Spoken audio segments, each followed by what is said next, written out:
Comment dire? Nous attaquons la saison 2 des Survivants. Mais d'abord, on va rappeler quelques bases. Les Survivants, c'est quoi? C'est une série de jeux de rôle sur le bazar du grenier comme aventure. Sauf que là, il n'y a ni elfes, ni créatures élémentaires, ni magiciens. C'est un univers post-apocalyptique proche du nôtre. L'humanité a basculé, les morts reviennent à la vie et s'en prennent aux vivants. En gros, on est dans un jeu de rôle avec des zombies. Les joueurs, Fred, Seb, Bob et Crane, incarnent une communauté de survivants qui doivent affronter leur peur et vivre coûte que coûte. Mais avant de continuer et de lancer l'épisode 1, on va poser les bases de l'histoire.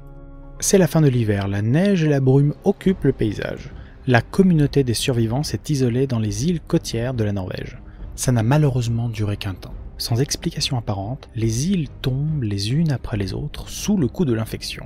Un plan d'urgence est mis en place par un groupe de militaires qui avait en charge ces communautés. L'escouade Alpha. L'escouade a enclenché le plan d'extraction et les survivants se retrouvent sur une espèce de chalutier modifié en direction des côtes. Mais l'infection envahit le bâtiment et il ne reste qu'une poignée de survivants. Plus personne n'a accès aux commandes alors que le navire se dirige droit vers les côtes. L'impact est imminent. Vous savez tout ce qu'il y a à savoir sur l'histoire. Mais pour les règles, il y a deux éléments qui vont venir s'intégrer à cette saison 2. Premièrement, l'état morbide. Quand un personnage devient fou devant une situation. Par exemple, il voit ses potes mourir les uns après les autres, ou alors la situation devient complètement désespérée, ou encore il rate un test de stress. Eh bien, j'active l'état morbide. Qu'est-ce que ça signifie? Ça signifie qu'il devient capable du meilleur comme du pire. Techniquement, dans le jeu, ça signifie aussi qu'il gagne 10% de bonus sur les critiques. Quand je dis les critiques, je parle bien sûr des réussites critiques et des échecs critiques. C'est-à-dire que, en gros, il peut faire une réussite critique à 0,1 jusqu'à 15% et un échec critique de 86 à 100%. Deuxièmement, et on va tous rigoler, enfin surtout moi, eh bien on va jouer avec un indice de menace. Quand je vais demander un test à un joueur, il peut forcer la chance et valider le test sans lancer de dés. Alors ça va être génial pour lui parce qu'il va pouvoir effectuer des actions qui sont parfois un peu compliquées sans même lancer de dés. C'est incroyable, ça va être super pour lui. Sur le moment.